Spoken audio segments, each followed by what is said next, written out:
श्री सुखदेव जी बोले राजन परिषद बताया है क्या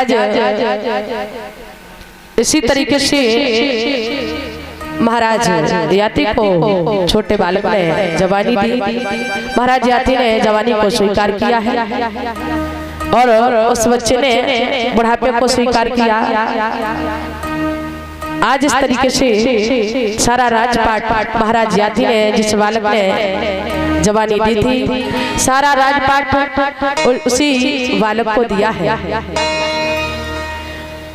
बोलिए वृंदावन बिहारी लाल की, बोल राधा कृष्ण की। तो श्री सुखदेव जी बोले राजन परिषद बताया है कि एक बार चंद्रमा को यज्ञों का राजा बना दिया है। जहाँ कहीं भी यज्ञ होता है जब तक चंद्रमा नहीं पहुँचता तब तक वो यज्ञ पूरा नहीं होता है।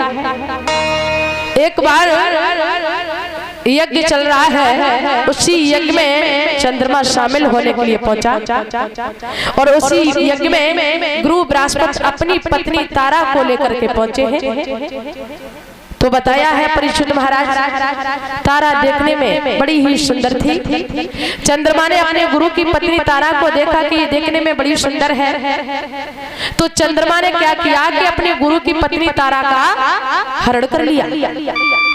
और जब हरण किया है ये सभी बात सभी देवताओं को मालूम पड़ी है, तो सभी देवताओं ने चंद्रमा को बहुत समझाया।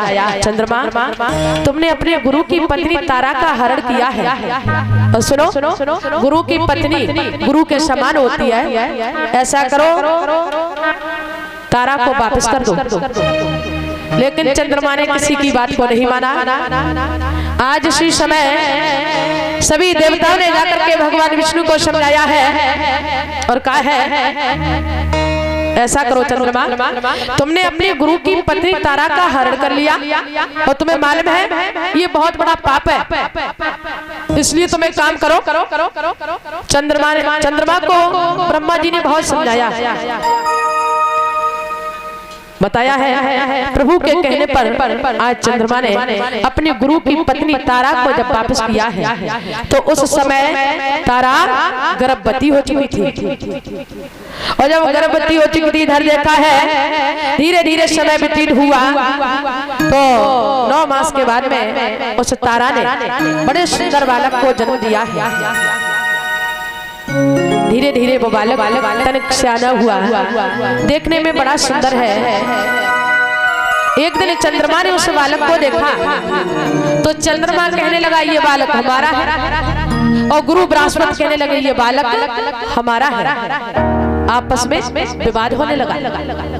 तो वो बालक कुछ समझदार था, कहने लगा भैया अब इस बात का निर्णय कोई और नहीं केवल आप ही कर सकती हैं कि आखिर में हमारे पिता कौन है। तो ध्यान रखना परीक्षित महाराज कि जो मासी होती है कभी अपनी संतान से झूठ नहीं बोल सकती है। तारा कहने लगी बेटा तुम गुरु बृहस्पति के नहीं तुम चंद्रमा के पुत्र हो। तो आज सभी देवताओं को ये बात मालूम पड़ी है। तो आज उस बालक को चंद्रमा के हाथों में सौंप दिया। चंद्रमा ने उस बालक की बुद्धि को देखा कि ये बालक तो बड़ा होनहार बड़ा बुद्धिमान निकलेगा, तो चंद्रमा ने उस बालक का नाम बुध रख दिया। धीरे धीरे वो बालक सियाना हुआ, विवाह योग्य हुआ है, तो बड़े विधि विधान से आज उस बालक का विवाह भी हुआ। बड़ी सुंदर पतिव्रता नारी महलों में आई है। बुध का विवाह इल्हा के साथ में होता है। बोली वृंदावन बिहारी लाल की, बोल राधा कृष्ण की। तो आइए बड़ा प्यारा भजन है, सभी भक्त तालियों का साथ देते हुए छोटा सा संकीर्तन बोलेंगे। आगे बड़ी सुंदर कथा है, तो आइए बोलते हैं।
प्रभु आपने दामन छुड़ाया, मेहरबानी आपकी। आपने दामन छुड़ाया, मेहरबानी आपकी। कांच से हीरा बनाया, मेहरबानी आपकी। कांच से हीरा बनाया, मेहरबानी आपकी।